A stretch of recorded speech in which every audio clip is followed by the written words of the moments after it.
So good afternoon. Before we get started, I would like to quickly touch on just a few housekeeping items. All participants have been placed on mute to avoid background noise, but at any time during the presentation you have questions, you may submit those by expanding your webinar control panel and using that questions feature. I'll address those questions at the end of the presentation. This PowerPoint will be available on CIT's website by the end of the day at that same page where you registered for this webinar, but I've also attached it here as a handout, so you're welcome to download it here from your webinar control panel and have that as a resource. We are recording the presentation and this video will be available again on our website by the end of the week. So let's get started. My name is Jennifer Hiltwein, and I'm part of the CRCF team here at the Center for Innovative Technology. CIT manages the Commonwealth Research Commercialization Fund, or CRCF. Today's session will provide an overview of the application process, including tips for preparing strong proposals and common pitfalls that we see. Tomorrow at 2 p.m., I'm presenting another webinar focused specifically on the budget and budget narrative. If you're unable to participate live, that PowerPoint and recording will also be available to download by the end of the week or at the latest the beginning of next week. Or you're welcome to check out that session my colleague hosted last month covering virtually the same content, which is already available on our website. Regardless of the materials that you choose to access, I strongly encourage that you spend a few minutes reviewing those materials for additional insights into preparing your budget documents and the matching funds component of CRCF applications. In FY18, $2.5 million is available to award through 5 funding programs. There is not a predetermined number of awards, including by program, by industry sector, or by other factors. CRCF seeks to award the full amount of funds available to strong and innovative projects with high potential for return on investment in Virginia. The CRCF program is for applicants who have a clear idea of an unmet need or opportunity.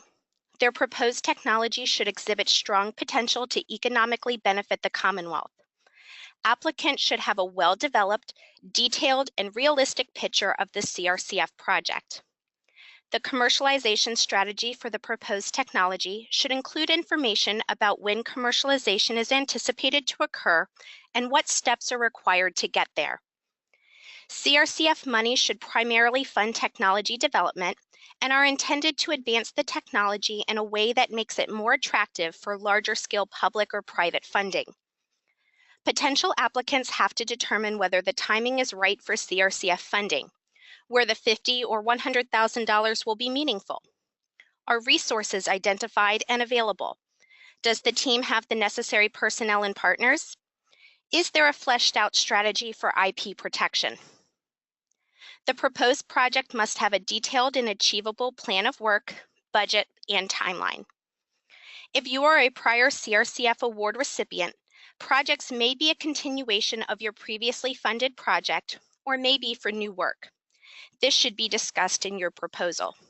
The 6 industry sectors eligible for funding this round should look familiar, as you selected the primary alignment of your technology when preparing your LOI, and CIT verified the proposed work was a fit for the industry prior to inviting an application. The industry sector cannot be modified in your application. For 3 sectors, energy, environment, and IT, work must also be in the identified subsector. This year in the application, you will not have the opportunity to select a secondary industry sector. Although we are not collecting this data in the online form, we encourage you to call out multi-sector alignment within your proposal. The required materials that you will need to submit your FY18 application can be found online at the URL on this slide. At this solicitation landing page, you'll also find general resources to aid you in the application process, such as our FAQs and these webinars. You'll want to click on the link for the specific program that you are approved to apply under to access the all-important program guidelines, templates for your proposal and budget, and a sample application. Like the LOIs, all applications must be completed and submitted online via the CRCF portal. The CRCF application process is conducted entirely online. We will not accept hard copies or emailed submissions. We have created sample applications, that is, mock-ups of the online questionnaires for each program, and these are available for download. These are in PDF format and are meant to help you prepare for the fields that you'll encounter on the online form. The samples may not be used for official application submission. The one thing that you can't access from our website is your application. Because the process is by invitation only, and by that I mean you may only apply if we approved your LOI, you can only access your application via the URL at the bottom of your unique approval email that was sent in November. If you don't recall seeing this email, search your inbox for a message from crcf@cit.org titled Instructions for Submitting CRCF FY2018 Application. If you can't find it, email us at this same address with either your LOI request ID number, your CRCF reference number, or your organization name and PI last name, and we'll be able to resend that notice. You'll need to click on the hyperlink found at the bottom of that email or copy and paste the URL into a browser window. That will take you to the login page for the CRCF application portal. So let's go ahead and walk through that application form together. The web page that will pop up is the CRCF portal login page. You'll use the same login information that you used when you created your LOI. If you've forgotten your password, there is a link to reset it. Just click the Forgot Your Password hyperlink. Some of our applicants are affiliated with multiple organizations. For example, a university and a company, or multiple companies. In this case, when you log in, you'll need to select the organization whose project was approved and whose application you're working on. If you're affiliated with only one organization, you won't see this screen at all. And instead, you'll go directly to this welcome screen. Scroll to the bottom. In the Pending Applications section, you'll see a blue hyperlink next to your project, which says Revise. Click on that link to access the online submission form. As a quick note, your screen will differ from mine in the screenshot because you'll only have one pending project and one revise link, so it should be a bit less cumbersome when you access your own application. You can start working on your application and come back to it multiple times before submitting it. You can always save a section and come back to it later. But as long as you see that revise link, you'll know that your application has not yet been submitted. Make sure that you do submit it before the application deadline if you intend to seek funding this round.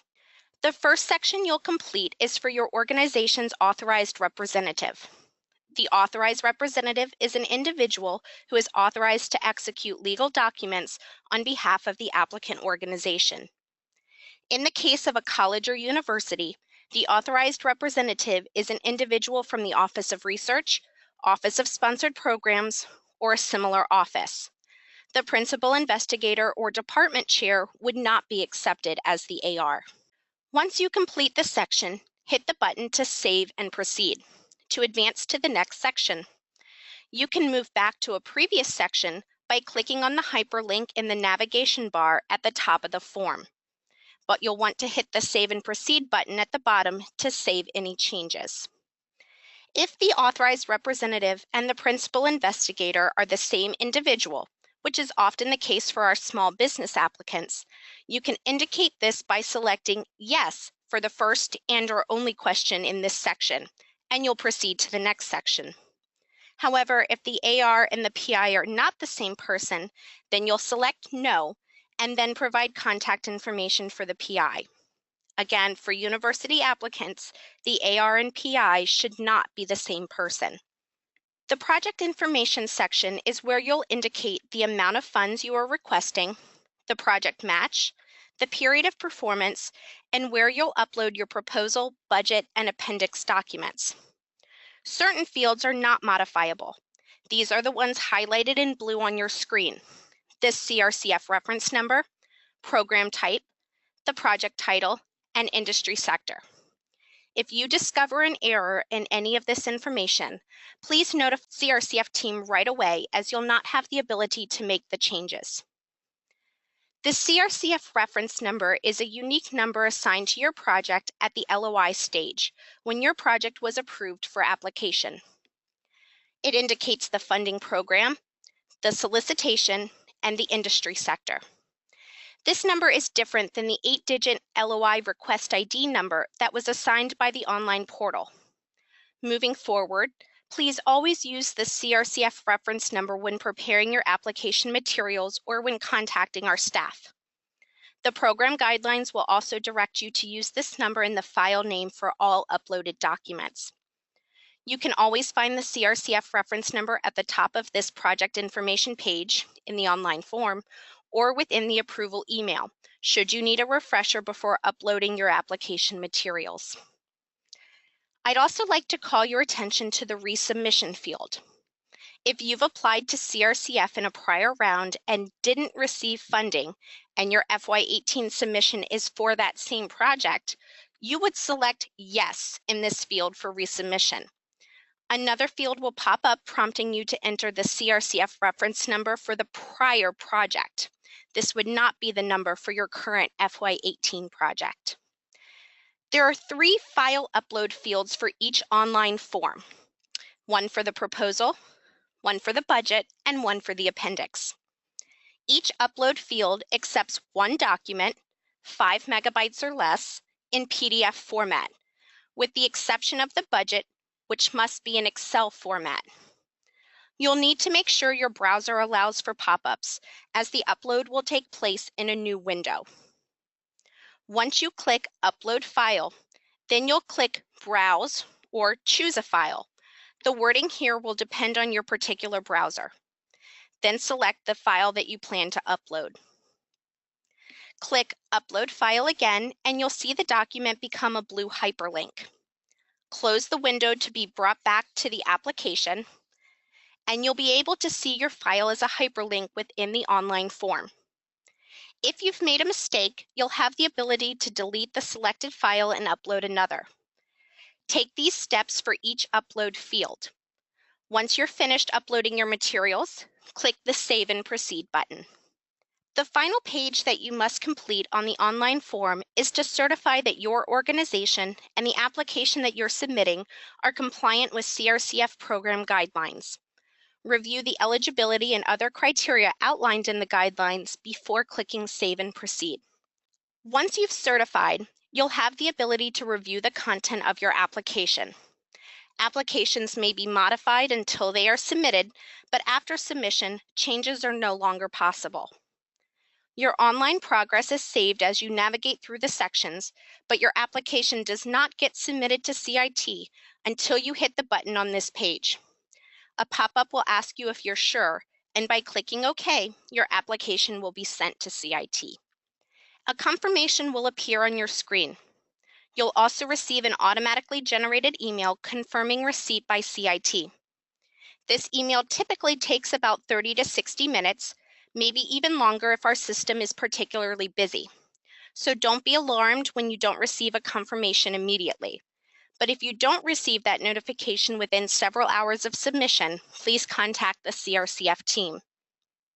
Remember that you must hit the Submit button before your program's deadline. The portal automatically closes at noon on the date of the deadline. Applications that are in progress but not submitted will not be considered. We strongly encourage applicants to not wait until the last minute to submit. The system does slow down when it gets busy, so it will save you aggravation if you can avoid using it during heavy traffic windows. Each proposal template requires 2 to 3 sections, depending on the program. In the template, you'll find headings for the technical discussion and the strategic plan. For SBIR and STTR applicants, there's also a separate commercialization plan. The program guidelines spell out the content that should be included in your application. We intend to provide the information in a format that would be useful as an outline for your submission. We have provided templates in Word format to make this as easy and straightforward as possible. Once you've completed the proposal, it should be uploaded as a PDF document as we just discussed. Here are screenshots of several sections of a commercialization program proposal template. As I've mentioned, templates do vary by program, so you'll need to download and use the one specific to the program that you're submitting under this round. You'll also want to make sure that you're using the current template for the FY18 solicitation. One thing that I'd like to point out, particularly for those who have participated in the CRCF program before, is that there is no header section or cover page for the template this year. This was purposefully eliminated, and the information does not need to be included as part of your proposal. On the template, you'll see prompts stating "Enter content here." Click in that space and either type or paste the required content. Be sure to complete the footer with your CRCF reference number and project title. Private sector applicants under the commercialization or SBIR and STTR matching funds programs must also complete all yellow cells of the embedded applicant description table seen here. Proposals are capped at a specific number of pages, depending on the program. This information can be found within your guidelines. With the exception of the executive summary, the breakdown or use of the total available space is up to each applicant. Just make sure that you include all of the required content. Additionally, a page break has been included between the technical discussion and strategic plan sections. For the SBIR and STTR templates, there's also a page break between the strategic plan and the commercialization plan. Any white space left between sections will not count against your page count, so feel free to start the next section on a separate page of the template if you wish.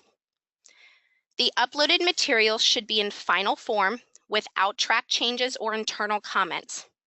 The proposal should be converted to a PDF before uploading it into the online form. Uploaded materials should be saved with the nomenclature described in the guidelines. The budget template has two tabs, one for the budget and one for the budget narrative. Since tomorrow we have a webinar specifically focused on the budget, I'll dive deeper into this part of the prepared presentation at that time. But I will mention here that if your project's period of performance will run longer than a year, you'll need to email the CRCF team for a multi-year template. Indicate the program and your project's duration. The appendix is the last required component for all applicants. There's no template for the appendix, but the guidelines for each program provide very clear direction on the required content and the maximum number of pages for this section. Again, content does vary by program, although they are similar. All programs, at a minimum, require a letter from the authorized representative and CVs. Letters of support are optional. For the SBIR and STTR matching funds programs, you must provide evidence of your federal award as part of your appendix. If you're providing your contract, we only need the signed first page. If you're applying to CRCF before a decision has been made regarding your federal award, we request that you include a document indicating the submission deadline, the sponsoring agency, whether it's a Phase 1 or Phase 2 project, the project title of the federal award, and the estimated date of award. If you're providing a screenshot of the submission, make sure that the information is legible. CRCF funding is contingent upon receipt of the federal award. If you learn the status of your submission at any time during the CRCF application review process, you should notify CIT within 2 business days. Applicants under the Matching Funds Program must also provide a letter from their tech transfer or similar office discussing the market potential for the technology. We discourage the inclusion of proprietary information, but if it's necessary for a thorough understanding of your technology or project, it must be provided in the appendix and clearly marked. If you have additional materials that you would like to include with your proposal, you may do so in the appendix up to that page limit. Please note that the page limit does include your program's required materials.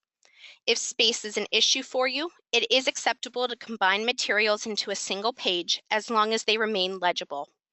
For example, you may wish to include several letters of support on a single page. Anything that you want reviewed must be included in your proposal materials. We will not reach out to applicants for additional materials or information, even if you indicate that more materials are available upon request.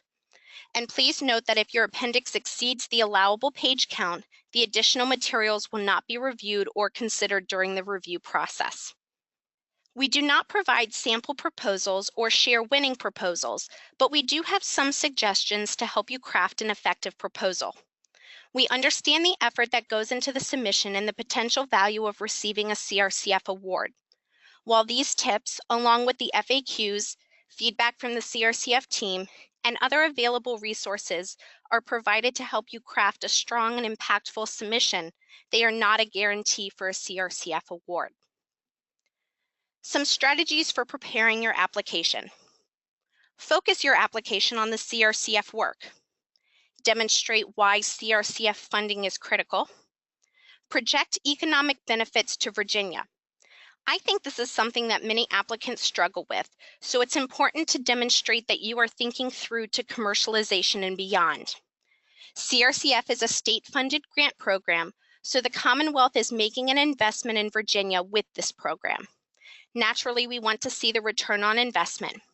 Your project may be early stage, but we're asking you to envision how your technology might benefit the Commonwealth economically. For example, could there be job creation potential once your technology reaches the commercialization stage? Would there be an opportunity to spin out the technology into a new company? If you're with a university, could the IP generate revenue? Would there be different opportunities for collaboration with a manufacturing plant here in Virginia? Your projected outcomes could be high level, but this is where you'll provide a picture of what that potential could be. Of course, our reviewers will be evaluating how realistic these goals are, so be realistic in your projections. Discuss plans for commercialization. This is required for all applicants, but for the SBIR and STTR applicants, it's a standalone section of the proposal. Demonstrate the foundation for making a claim on the market opportunity. Highlight the competitive advantage of the proposed solution and the market penetration strategies. Present a thorough proposal with logical, realistic work plan and include the appropriate team and/or partners needed to accomplish goals. The work plan is more than a bulleted list. It should be an explanation of the tasks and/or specific activities that will take place. The graphic timeline is a separate element and should not take the place of the work plan. The strength of the team is evaluated and CVs are required. You should discuss plans to secure and protect IP. In dual or multi-party projects, executed IP agreements are required before awarded funds can be dispersed. They must be durable enough to satisfy commercialization, so the team should really think through planning and timing of that. Remember, CRCF is not a major equipment acquisition program. Although there's no cap on equipment requests, the focus and use of CRCF funds should be primarily focused on technology development. So what content should you include and how should you format your application? Refer to program guidelines for content and formatting direction. Use program-specific templates from the current FY2018 round. Present your content clearly and concisely. Use space wisely. Graphics that are included are part of the page count, so consider the value of large images or tables, large headings, etc. Adhere to the maximum allowable page count. Consider how much background information is necessary to accurately describe your technology. Try to avoid repetitive content. The executive summary is meant to provide a high-level overview of the proposed project. This is not meant to be a lengthy or detailed description of the work. Rather, it's where reviewers can quickly and easily get a sense of the problem, your proposed technology solution, and who's involved.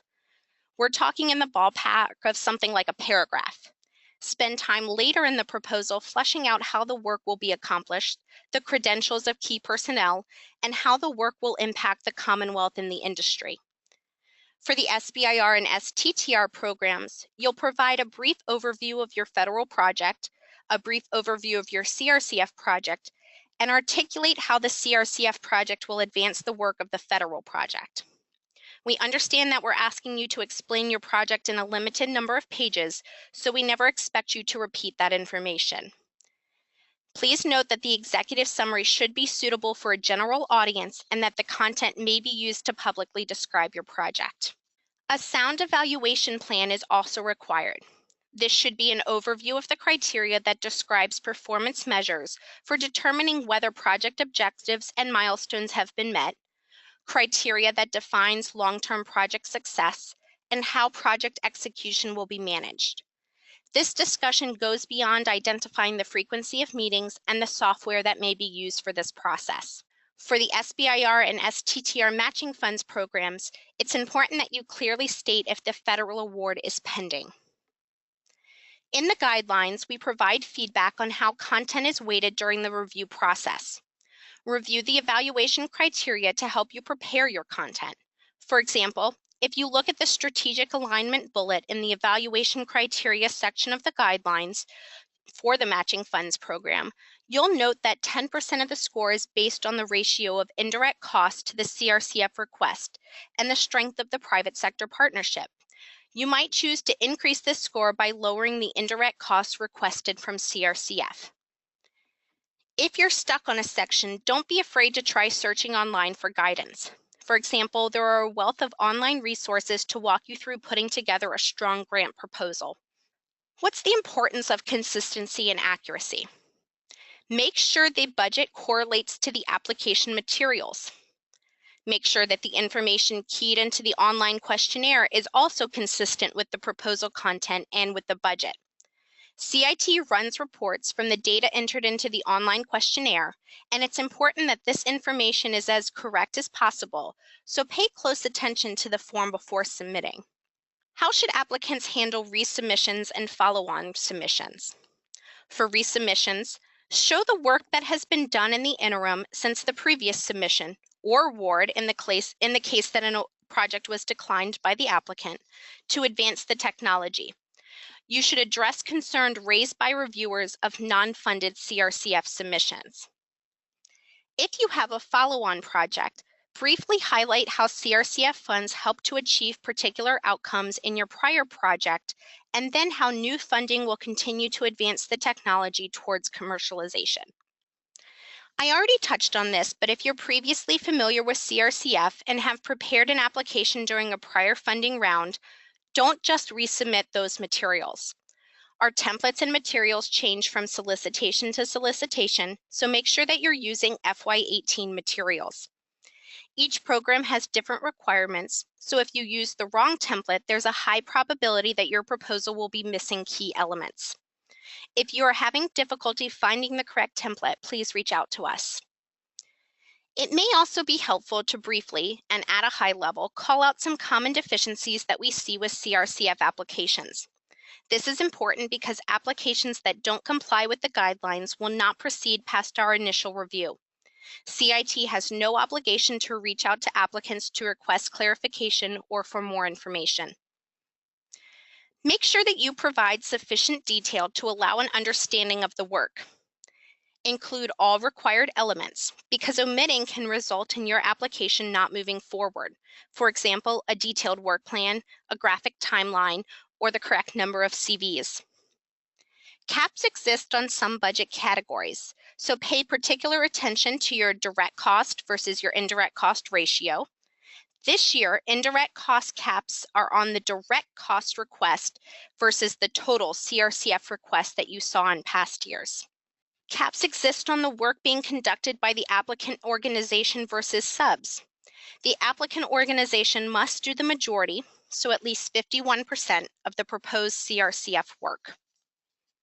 And finally, sloppy submissions. Proofread your work. Typos and grammatical errors can lead to unsuccessful applications. As you likely noticed during the LOI process, this year our programs have staggered deadlines. The application deadline for our 3 private sector programs, that is the commercialization, SBIR matching, and STTR matching funds, is at noon on Tuesday, January the 16th. That's next Tuesday at noon, folks. So the application deadline for the matching funds and the eminent researcher recruitment programs is noon on Wednesday, January 31st. Deadlines are firm and late submissions will not be accepted. This is a good opportunity to let you know that while the CRCF team is regularly available for questions, our offices will be closed next Monday, January the 15th, in observation of MLK Day. I call this out specifically as it's the day before the private sector LOI deadline. We encourage everyone to be working on their applications, as questions that are submitted over the weekend or on Monday will not be addressed until Tuesday morning. And we'll do our best to address all the questions that come in, but can't guarantee it, or that it will leave a lot of time before your applications are due. Once you've submitted your application, what happens between then and when the awards are announced in the beginning of June? Initially, all applications are reviewed by CIT for administrative compliance. For example, applications that are missing required elements or lack sufficient detail may not advance to the next round of review. If we discover any applicants that are not eligible for CRCF, those applications will also be removed from further consideration. Applications that advance to the next stage will be reviewed by subject matter experts or SMEs. They are assessing the projects for technical merit and commercialization potential. SMEs score the proposals using criteria that is provided to you in the program guidelines. Look for the heading Evaluation Criteria in the table of contents. The top scoring proposals will advance to the legislatively appointed Research and Technology Investment Advisory Committee, or RTAC. The 10-member RTAC panel reviews all applications and makes award recommendations to CIT's Board of Directors. And CIT's Board of Directors then makes the final award decisions. For the FY2018 solicitation, award announcements are expected in early June 2018. CIT provides many resources on the solicitation landing page URL on your screen to assist you through the application process, most of which we've at least touched on this afternoon. Participating in today's webinar is really a great step. As I already mentioned, tomorrow I'll be hosting a webinar focused specifically on the budget section of the application. The FAQs is another document that you can access from this site, but a copy is also included as a handout for this presentation, and you're welcome to download a copy from here as well. If at any time throughout the solicitation you have additional questions, the best way to reach my team is through the email address crcf@cit.org. That inbox is monitored by myself and my colleagues to ensure prompt responses to all the emails we received. We're available during business hours, Monday through Friday. One more quick reminder that we will not be available on Monday, January 15th. All approved applicants and participants in today's webinar have been added to our listserv, but if you have additional team members who might wish to sign up, please visit the URL provided on this slide. Again, if you didn't download the slides used in today's presentation from the handouts portal of our webinar control panel, you'll be able to access them by close of business today via the last URL here on the screen, the solicitation homepage, and the recording will be available in the same location by the end of the week. So this concludes the prepared proportion of my presentation. For those who may have missed the earlier instruction, questions can be submitted by expanding the webinar control panel and using the questions function. I'll address all questions raised for the benefits of all the participants here today, though if a question seems specific to one organization or if I need additional information before I can provide a clear answer, I will follow up with those individuals separately after the session ends. So I'll take just a moment to see what questions have already come through, and I encourage you to put forward anything that may be in your mind at the moment. All right. Well, the first question that we have is actually an easy one, so I love when that happens. It asks, can you discuss the letter addressing market potential? Is this required for SBIR or STTR proposals? Who is the person or office that must send this letter? And would you have an example? So the letter addressing market potential is only for our matching funds applicants, not SBIR or STTR matching funds, but just the plain matching funds, which is really our university applicants, federal labs, and other research organizations. And that letter is from the organization's licensing office or an equivalent office, perhaps a senior administrative official, that discusses the market potential target customers, and commercialization strategy and support for the technology or service that's being offered. That's the support that the university or the organization would provide there. So the matching funds program is the only program that requires this letter. And again, that's detailed in the program guidelines. We do not have an example. All of them are different, but actually the universities are very familiar with this request. So PIs from our universities should make sure to be in touch with the tech transfer office or your office of sponsored programs, and they'll be able to make sure you have everything that you need for that part of the submission. Okay, well, if there are no more questions at this time, I will go ahead and call the webinar to a close. You can always reach out to our team at crcf@cit.org. We're happy to address any questions and really are here to make sure that you feel supported and have the resources to create those strong proposals. So on behalf of my whole team, we really look forward to receiving applications from the private sector next Tuesday, this coming Tuesday, and from our university and other applicants at the end of the month. So thanks everybody for participating today, and be in touch if you need anything. Bye-bye.